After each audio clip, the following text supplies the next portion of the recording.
and welcome to Twist Gaming. And we are streaming live from Origins 2019 in Columbus, Ohio. I am here with my fantastic first guest of the day, Elisa. Hi. Say hi, Hello, everybody. everybody. Oh look, see, it worked. Oh, yeah. Oh, so So cool. we have Elisa. So, Lisa, you have your hands in everything in this industry, and you're kind of a pillar of the community. And, to kind of put the rubber stamp on that, you're here at Origins as a guest of honor. I am. I am the designer guest of honor this year, and I'm very happy and honored to be here. That's so cool. I mean, you have such a rich history in the industry from, Playroom to Loan Shark and your hands in D&D and kind of everywhere. And you've also got the really great book talking about being a girl, woman in the gaming Girls on Games. industry. Hmm. Right? And you go to your Twitter page and I absolutely love the pinned post which is I wish they made D&D for girls. Yeah, it's called D&D. Exactly. So I think you're absolutely fantastic and I'm honored to have you here on the show Thank today. you. Thank you. Thank you for having me. So, talk to me a little bit about what you have your hands in now. A lot. Well, currently, I'm actively working on a brand new 5e compatible campaign setting for the WizKids Miniatures line Wardlings, and that's going to be put out by Renegade Game Studios, the source book, and that's coming out late this year or very, very early, maybe first quarter 2020. Okay. So that is what I'm working on right now. It has been announced, so I can talk about it. And it's super fun. I'm basically building a world from the ground up. Really? Because WizKids put out the minis line, and they had an idea of the history behind them, but they said, oh well, there are no children when you're playing D&D or any compatible RPG, there are no minis like this with kids, and they have each have a familiar, and so there's like a description on the back, and it's such a cool concept that they had, but they didn't then have a world, and there's Gotcha. been so much demand for an actual campaign setting so that people can play with them, Okay. and so I'm building that for them, which That's is really cool, and it's such a cool project to be on because I basically get to think about the world building, the society, how these kids came to be. The Whiz Kids story behind them is that only the children, the wardlings in this world, have magic. And then as you grow up and you learn adult responsibilities and have other things, you lose that part of yourself, which is, a little bit of a trope that you've seen in other things about like kids are the only ones that can see ghosts or fairies in like other media that you've yeah, yeah, seen. yeah. So in this way, you don't want to grow up. You don't want to lose that pure innocence that allows you to have magic. And so it's a cool thing I get to play with because I get to design new magic systems. Um, And they must be completely different rather than, so many magic systems I feel like you get are, this individual has some sort of gift for magic and we send them to some sort of program to learn and then go the other way. And now you're kind of going the back end and it's you're the going opposite. wild magic. Like these kids have magic and they're inexperienced, obviously incredibly inexperienced. So that must be a Right. lot of fun. Everybody intrinsically has magic, right? And depending on what class of character you choose to play, it's going to be a little bit different. But as you grow older, you start to lose that magic. And there is a mechanic that we've devised that instead of dying, because this game is, well, I expect that it's going to be a majority of adult players that are going to be playing this, but it is aimed towards teens playing. Instead of having death work in the same way that traditional RPGs work, at the moment that your character would die, Mm-hmm. your familiar, because every wardling has a familiar attached to them, your familiar magically swoops in, whisks you into your own bed, and you wake up 1 year older. And so you age instead of death, but as soon as you reach adulthood, you lose your magic, and that's the punishment. And so essentially, your character So it's eventually like your dies. trade-off. Yes, so there is a consequence for death. It's not actual death. You don't lose your character right away, but as you age, you slowly lose your character in that way. And it's a really cool concept of like avoiding the death factor in role playing games when you're playing with kids, Right, right, right. but also there is a consequence for going up against an enemy that you may maybe you should run away, right?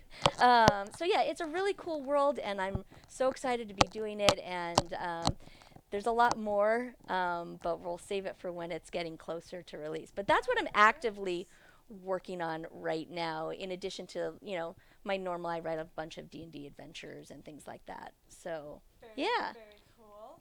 Talk to me a little bit. What has been one of maybe your favorite, more recent D&D adventures to have your hands in? Well, very recently, we talked about it a little bit when we were chatting. Very recently, my competitive epic that I wrote for Adventures League that came out at GaryCon 2 years ago was just released on DM's Guild. And I also was hired to write the competitive epic for GaryCon again this year, which is a great honor. I'm very happy that they loved the first one enough to ask me I can back. see just the joy in I your love it. face. I Well, love it so much it fills my heart. Dungeons and Dragons means so much to me. I've been playing, for 30 years, and it was a huge factor in my childhood and growing up, and how I learned, social interactions with people and the friendship circles I have to this very day. I still play with the same people that I was playing with, 20 years ago, which is pretty incredible. And it just to be able to now contribute to that world is awesome. So, and I am now writing the epic for Gamehole Con for Liar's Night, because Gamehole Con this year is on Halloween night. So if you're going to Gamehole Con, get ready for an AL epic that's going to be very cool, and Liar's Night themed, which is Liar's Night in D&D is Halloween basically. Okay. So we're doing something very special. So ignore my naivety, but Mhm. what is Gamehole Con? Gamehole Con is a convention in Madison, Wisconsin, in usually in the beginning of November, but this year the first day is Halloween, and it's a cool convention. It's a smaller convention than Origins, but it is growing, and it's one of my favorite conventions to go to. So there's a huge Dungeons and Dragons presence there, unlike a lot of the smaller conventions where they have AL DMs that go and run everything. The Wizards of the Coast people actually go to that one Oh, and that's run very everything. So cool. it's a big one.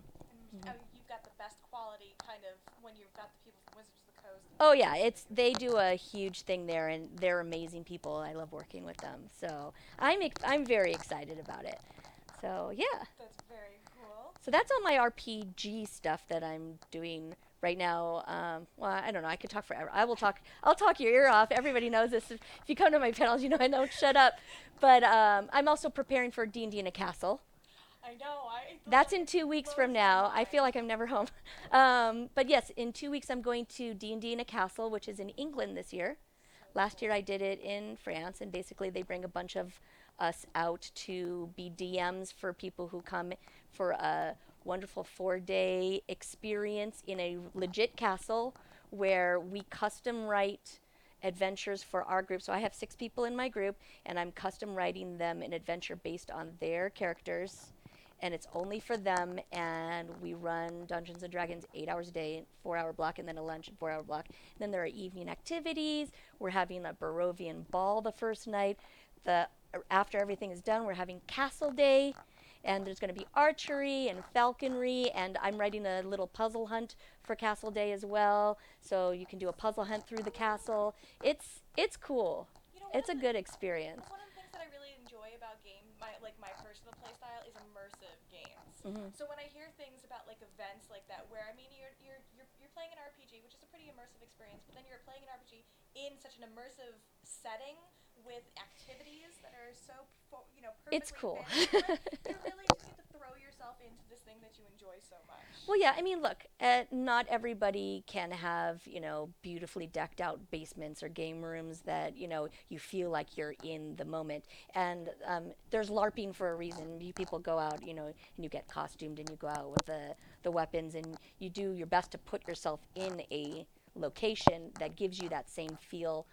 But the chance to actually play Dungeons and Dragons in a castle is so rare, and it this event has so much popularity now. Last year was the inaugural event, and it was just one castle, and I believe there were 6 of us as DMs Okay. times 6 people, and it was a very small thing. And it sold out. And then when they announced this year, the castle sold out, I think within a couple of Oh, hours. I There was such demand, and so they added another session. So now there are actually four. They're calling them 4 castles. It's really 2 separate castles, a week apart from each other, okay. running at the same time, Yeah, yeah. 2 sessions each. So there are 4 castles worth of what we did last year happening this year. And, you can play with people like Jeremy Crawford and Satine Phoenix and me. And yeah, it's pretty cool. I don't know. That's absolutely I'm phenomenal. excited to go. I'm working and I'm excited about it. So Imagine. because it's D&D, like what's not to love? Right, and when you're running the game, like that's you're still kind of playing. Like you Well, get it's to weave definitely your own it's web definitely a into lot all more of work it. than just sitting back and like enjoying what's happening. But I mean, I love to DM games. I mean, it's nerve wracking sometimes. I'm like, what are my players gonna do to mess up my plans this time? But it keeps you on your toes, and I throw like creative things. I'm known for my puzzles in my RPG writing, so I throw lots of puzzles and quirky things for them to deal with. So That's really I have to cool. stay on my toes, which is good. So yeah. So that's a lot of the RPG Hmm. stuff, but you're not just siloed to RPG stuff. No, actually, the bulk of the work that I do is not even RPGs. It's just lately I feel like it's been swaying that way more. But no, primarily I'm a board game designer. And I started my career in the industry working for a Playroom Entertainment, working for a manufacturer, and I've done everything in that job from pre production work, game development, manufacturing, graphic design, and art direction, everything. One of the most interesting things that I've learned about you is how you took your education in fashion production Hmm. and you also studied English, so I'm hoping you can still save me with the word. You parlayed. It's not the right word that I'm looking No, for. it is sort of. Yeah. Into game design. Yeah, I talk about it on my panels a lot, because oftentimes the question will come up, how did you get into this industry? And my story, sorry if you've heard it before in my panel, but no, my story is interesting. It shows that no matter what you went to school for, you have skills that if this is the industry you want to be in, you can use those skills to translate into whatever you want to do in the industry. So yes, I did go. Well, originally I went to school as an English major because I wanted to be a writer and I wanted to be a fantasy writer. And then I was like, oh, this isn't going to work. I'm not going to make any money doing this. And the long story short, my school dropped my creative writing program and I wasn't happy anymore, so I left and I went to fashion design school and I got a degree in apparel manufacturing management, Okay. which, yes, I learned the design side of But things, you learn all of the but I learned how to business side. make things. I learned the business side. I learned how to do cost sheets. Learned how to do production schedules. And so I always say, if you do a cost sheet and you have, well, I'm making a shirt and it has 2 yards of fabric and 6 buttons and a zipper on the side and this much thread, it's the same thing as a board and 6 dice and, a couple pawns and whatever. And that skill of learning how to do cost analysis and projections and everything, it was all there. So yeah, I started doing that for Playroom, and then it was a small company. So in a small company, you do a lot of things, and we were play testing and developing, and then I started designing my own games, and I went freelance, and now I have games with a bunch of people. I'm sure that background, like the accountant in me is squeeing as you talk about cost sheets and all of the components and essentially it's cost accounting. Hmm. So, but that must be very helpful for you. A lot of designers I feel like some of the designers that I've had the pleasure to meet don't necessarily have the business background, and tend to find, and it's generalizing a bit, but I tend to find that people who are very creative aren't also very business minded. So to be able to have both of those pieces must be, really great for you, and it speaks about the quality of your Well, products. thank you. I think it has definitely impacted my success because I do know what I'm talking about when I'm presenting a game design to a publisher. Right. I can say, "Oh, hey, I know that this is going to cost X amount, and Scale it this up. would be the retail price point, which is perfect for your target market." When I was working on the publisher side and I was being pitched games, oftentimes designers would come in and pitch me a game that I loved, and the mechanics were awesome, and the game was so cool and innovative, but just on the fact that I could not publish it financially, I would have to reject it. Like, oh, this game has 20 different dice of different types with all different molds, and it's a kids game that should cost, retail price point at $12 maximum. Like, it's impossible. It's a great game, but it's impossible. And so when you know that as a designer, it's helpful in your design work. And I have a lecture series that I do at all the different shows. I'm doing one tomorrow. Today's Thursday, right? Yes. So I'm doing one tomorrow. People have nicknamed it my Dream Crusher series, where I basically crush everybody's dreams in the audience. The one tomorrow isn't about that. The one tomorrow is about how much money can you realistically expect to make in this industry as a freelance game designer.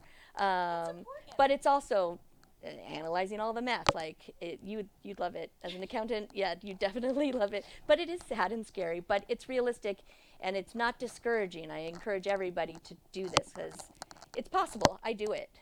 It just, you have to know that it's not just, oh, I'm going to design one game, it's going to be published, and I'm going to be like a millionaire, which unfortunately is, the attitude a lot of people have coming in fresh into the industry because they see crazy success stories on Kickstarter, these games that it's 1 in a million that does it, but then they do it, and it's like, oh, I can do that too. Right. And maybe you will, but most likely you won't. And it's nice to know what the realistic thing is, and if the awesome thing happens, then you're planned for one scenario, and you get to really enjoy it. Yeah, I would love for it to happen to me, universe. But instead I just make lots of games. Which I think is great. Yeah. I mean, I'm okay with this. On the side playing the games. Right. Well, that's why we have so many great games coming in to the market now. We have so many more games than ever before. Talk to me a little bit, because since we are live and we're here live at the show and you're running a couple of panels, what kind of events do you have this weekend for people that are here and watching us?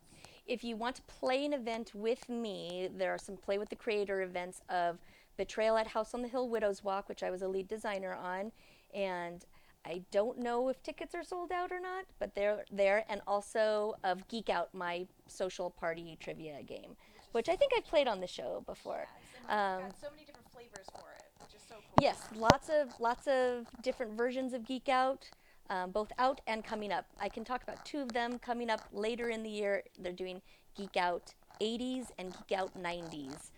So if you are an 80s kid or a 90s kid, those will be the Geek Outs for you if you really want to geek out about your era. Teenage Mutant Ninja Turtles and Pod references. All sorts. So everything with a geek twist, everything pretty much geeky from the 80s and 90s in those individual versions. It's a lot of questions that I've been writing. So, yeah. You have it, between all the stories and the cards.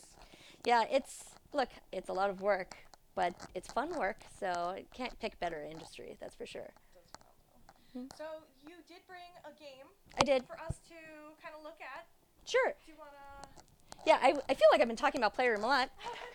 Speaking of Playroom and Ultra Pro, which now Playroom is a division of, I brought, how close do I do this? Well, we can do board cam too. So let me, look at this. Live television, everybody. It's, the magic. Is this the right spot? Hey now. Okay. Yes, you are up in that top corner. Oh. And, I see it. And okay, so this is one of my newer kids games called Lions and Tigers and Bears. Oh my! And it is a dice game from Ultra Pro, the Playroom Entertainment division, and it's a follow-up to their game Past the Pandas, and it's a dice rolling game for families. And should I take it apart? Yeah, of course. So basically, the premise of the game is everybody gets the same amount of dice. So I'm going to give you some. Okay. And I have some. And then I'll show the dice sides. So I'm going to switch over just to the board cam. Look at me. There you go. So you have lions. Shows up pretty well. Actually, I've got you have that cam? Yeah. The yellow might be a little hard on the but we will. Oh, no, we did pretty well. Yeah. So lions are worth 3 points. tigers are worth 2 points, and bears are worth 1 point. But we do have another side to the die. Yes, that is the blank side, which is, oh my, if you roll one of those, the die gets discarded out of the game forever. Well, not really forever, for the game that you are currently playing. So on your turn, Yeah. you roll the dice. Oh. And All the you tigers. get to keep one type of animal that you want. So again, I said lions are worth 3 points. So if I went with lions, I only have 1, I'd have 3 points. Right now I have tigers times 2. That's 8 points. So I'm probably going to do that. Bears are 1 point. So Okay. I would go with tigers because right now I have 8 points. Okay. If I want to be risky, I can re-roll these dice Okay. and try to get more tigers. But what happens if you get the oh my? I lose the die, which means next turn I only have 5 dice to roll instead of 6. So I'm pretty happy with my 8 points right now. I'm just going to stop. Leave it alone. And I have 8 points. So Okay. then you get to roll. Wait, you ended up with more dice. Hang on. You mean I don't get to start with like 10 dice? I thought that's... We can give you a slight advantage. Or, there goes my oh my. Oh my! Let me... So that goes into the box. Sorry. Goodbye, oh my. And so now, Goodbye. here, let's put your dice in the front. Oh, so you rolled pretty high on tigers, too. So you have either 6 points with your tigers or 2 points with your bears. You can stop at 6 points. You can try to re-roll for more tigers, but you've already lost one die. So I think I should probably stay. Okay. So you have 6 points. Yeah. So here we go. So. Oh, my! There's your oh my. Ooh, but I have 2 lions. So that's 6 more points. I'm going to go for it. I'm going to re-roll these. Go big or go home. No. No I oh can re-roll up my's. to 3 times, so I'm going to go one more time. Oh. Oh. Okay, I just want to say one thing. I never roll well in anything, D&D included, by the way. I'm like Queen of the Ones. So, yeah, this is awesome. So this is another 12 points. Look. So I'm going to stay. Well, I have to because I rolled 3 times. So now I have 20 points. And so the game goes on and on like this until everybody loses all of their dice. Okay. So, or one person remains with dice, and then obviously. So the first person to lose all of theirs and roll their last oh they can my. keep rolling if they haven't already gotten the most points. But once everyone is out of dice, the game ends. Whoever has the most points is the winner.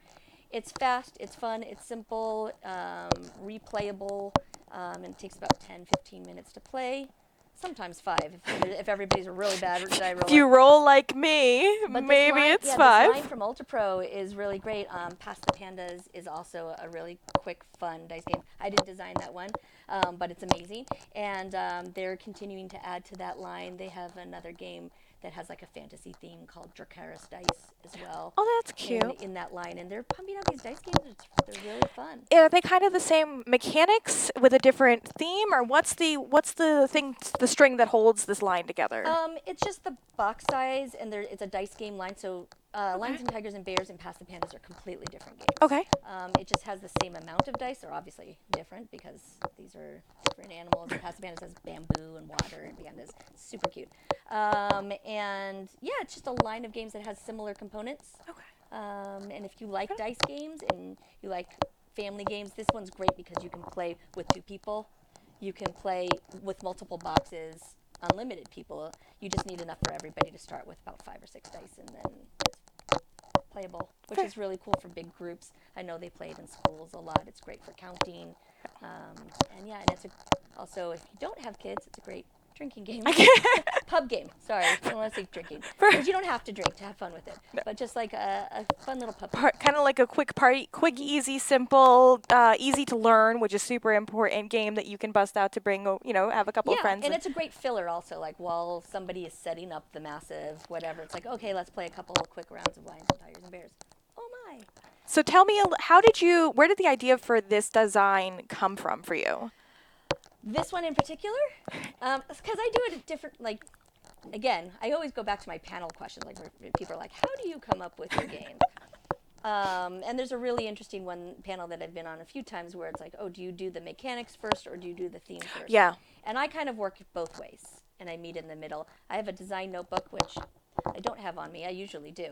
But I get a little paranoid at conventions to carry it around because it has like everything. All your yeah. But I have pages that are just mechanics, and that's it.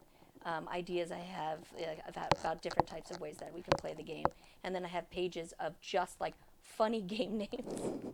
Like I'll just like be in a conversation with somebody, I'm like, That would like be a funny game. name. And so I literally like pull out my notebook and write it down so I don't forget, because I will.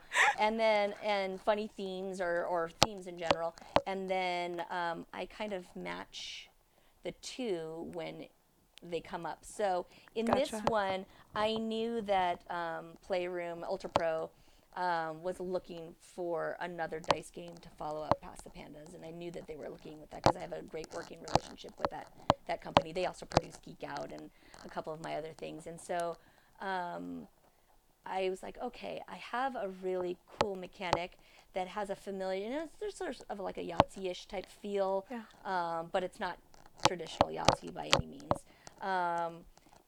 And for family games, that's always good to like start your design with something that's familiar, but you want to like raise the strategy, or you want to raise the mechanic and change it up a little bit. Of course, you don't want to like clone somebody else's game or anything like that. Right. And I had in my list Lions and Tigers and Bears, oh my, and I'm like, oh, it would be so cool to do like a little Wizards of Oz game. Okay. And originally, I had that as a Wizard of Oz game because Wizard of Oz is open. Okay. And so I was like, okay, what can I do here? And I'm like, oh, well, this doesn't have to be a Wizard of Oz game. This can just be, everybody's familiar with Lions and Tigers and Bears, even if they don't know it's from Wizards of Oz. And so it kind of just fit together as a graduating sense of like lions and tigers and bears with the point system that was built into this already designed game mechanic. Gotcha. I'm like, oh, this kind of fits. And funny anecdote, I told you I'll talk forever. Look, did you hear me? I was at Toy Fair when they first showed the box this year. Yeah. And we were showing it off, and they did like a little soft release, or the game had like just been released, and one of L. Frank Baum's like grandkids or whatever that runs the estate now came by the booth, and they were like, we're looking for like Wizard of Oz stuff, and he happened to just be walking by the booth and saw the name, and he's like, oh my god. So that was cool because that was my original intention. Right. So it kind of works for both. And that must have felt like a little bit of like a seal of approval. It's really cool, yeah. But yeah, I don't know. It's I do it both ways. But in this one, it kind of organically came together. I'm like, oh, here's a good mechanic. Here's a cool game name, and they kind of fit. Smushed together. And I don't like it when there's just a theme slapped onto a game mechanic, and it's like, oh, well, this could be about anything. Right. Or it doesn't really feel organic with what you're playing. Like, if I'm doing a game about farming, I want to actually be like planting something in the mechanic and then harvesting later. I don't want to just have like, oh, let's just put carrots on this thing, and now it's farming. Yeah, no, exactly. I mean, you're somebody who builds stories. You're somebody who builds worlds. You can, you appreciate, and I appreciate too. Like, I feel very strongly that same way. Having, again, the game being immersive. Like, it needs to kind of make sense. If you just put a theme on a mechanic, it's not. Yeah, I mean, sometimes, especially with lighter games like this, that's what's done. Abstract games are still popular, but not as popular as they used to be. It seems like everybody wants a theme now, just for, at least in the hobby market especially, Okay. In mass market abstract games where, non-theme, just colors and numbers is still okay. Still, they sell pretty well. But in the hobby market, it seems like everybody wants to have a theme. So it's great if the theme really works with the mechanic, I feel. But I think it's important too. Right. Elisa, thank you so much for taking the time to come and chat with us and share with us what you have going on. For our viewers at home, do you want to let them know where they can find you and learn more about what you have going on? Sure. You can follow me on Twitter at @geekypinup. And I wonder why. I should have chosen something better. It was so long ago, and I never thought it would translate into the, like, I chose it well before I was using it for, like, work stuff, but now I'm stuck with it, and it is my brand, I guess. I don't know. It's adorable. So @geekypinup on Twitter, and you can visit my website, elisateague.com. I will say that I'm really bad at keeping it updated because I'm busy designing games. but I really am trying. So, and you know, my list of games that are on there isn't even complete because I need to like get all the pictures together, and you know, it's a lot of work to maintain social website, media. yeah. So I'm really trying, you guys. But yes, you can go. You can. I do have basically updated calendar of what I'm doing Okay. on there, and my latest stuff I'm making sure to put. It's really my back catalog. Okay. That all Yeah. the old stuff isn't on there, but all my latest stuff like Kingdom Hearts Talisman, which we will talk about next time. Yes. It has been announced, so we'll talk about it when I have it. Yes. That's already up there. It was announced. I put it up there right away. I was being really good about it, so I'm really trying to do that. So yeah, ElisaTeague.com or at Geeky Pinup on Twitter. It's also Instagram, but you're going to get a lot of cosplay stuff and not a lot of game stuff on Instagram. That's my fun page. So But if you're into cosplay, yeah, I do it for fun. It's super fun. that's really cool. So, Well, yeah. Lisa, I'm really excited to see you again at Gen Con so we can talk about Kingdom Hearts Talisman. I'm so excited.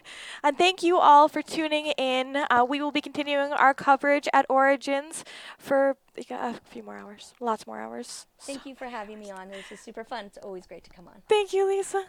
Bye.